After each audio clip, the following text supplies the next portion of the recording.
The Joe Rogan Experience. Well, the scares are aliens. Because it's fear of the Alien unknown. 1 movie. Oh my Alien God. 1 was like, that to me is the scariest scary movie ever. That movie was terrifying. Is it Close Encounters of the Fourth Kind that takes place in Alaska, where they combine the actual footage of the woman's real therapy sessions and stuff? I don't know. I don't Jamie, think you I know saw what I'm talking that one. about? Close Encounters of the Fourth Kind? It's third or fourth kind. Which one's the original movie? Third kind. So this one's fourth kind. I'm almost certain. Probably wrong. I've never heard of it. It's a really good movie. There's a woman up in I want to say Juneau, or no. What's the Nome, Alaska? And back in the day, she was she became famous because she claimed aliens were basically like showing up and abducting her and stuff, right? That eventually her kid got abducted by aliens, or so that's the case, and they accused her of like killing the kid or whatever it may be. Like, obviously, nobody believes that this woman's son was abducted, or daughter was abducted by aliens. So it's not they made currently a movie. available in our Yeah, I country? think What? it's like in Canada. I think it's showing up weird. You can only get it in Canada? I don't know. Go down to the what? That's strange.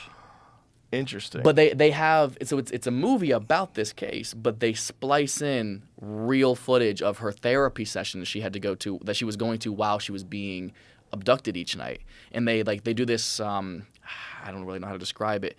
This deep meditative state that makes you recall your dreams, and she's like describing all the things that were happening to her, these aliens, and she starts screaming. She starts like levitating up from the couch a little bit. Like it's creepy as shit. But it's a really good movie. It's my favorite abduction movie I've ever seen. And obviously nobody believes her. She runs into the one person. Oh yeah, like that old footage is like the real footage. Wow. So here's my issue with the alien abduction thing. Other than there's not like any real solid evidence that you could point to that's very convincing. It always happens at night. And it always happens during the periods where people sleep. And when you're sleeping, I'm not saying always. Okay, I'm sure there's some stories out there. I'm sorry. But most of the stories I've ever heard are people in their bed, they can't move, aliens abduct them, Paralysis. or they're in a car, the car stops, they wake up, aliens abducted them. When you go to sleep and you dream, there are psychedelic chemicals that your brain makes, and we don't know how much they're making. We don't know what effect that's having on your dreams. We don't know what is going on. What is going on with dreams? What is going on with vivid dreams? What is going on with dreams that they're indiscernible from real life, and sometimes in a strange way.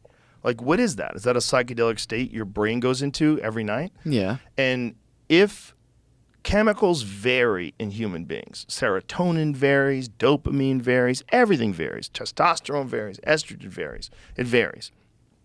Wouldn't you just assume those psychedelic chemicals would vary?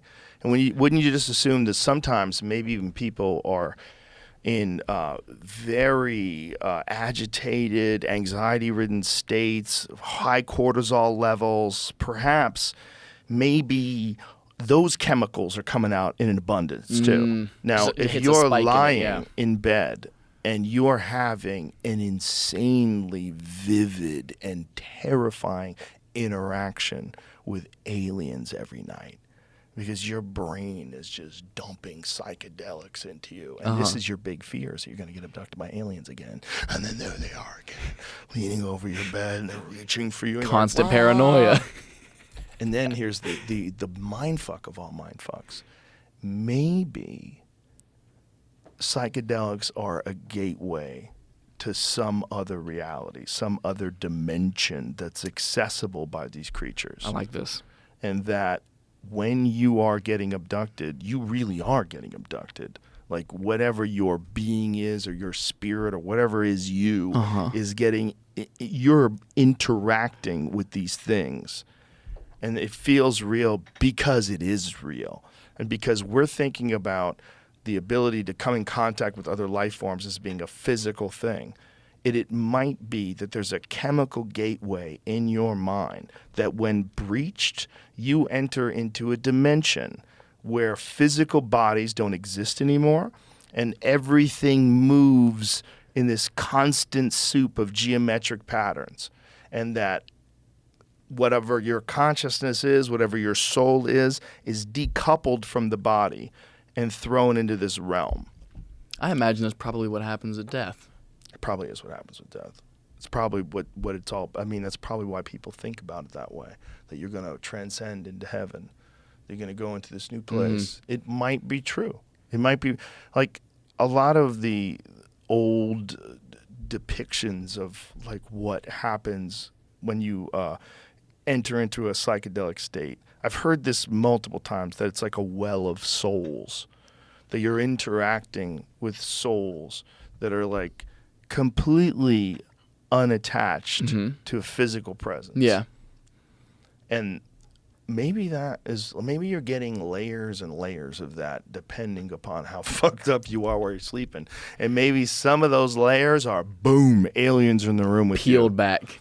Just aliens in the room with you. And maybe they can do that. Maybe they can visit you while you're in those states. Maybe that's what's happening too.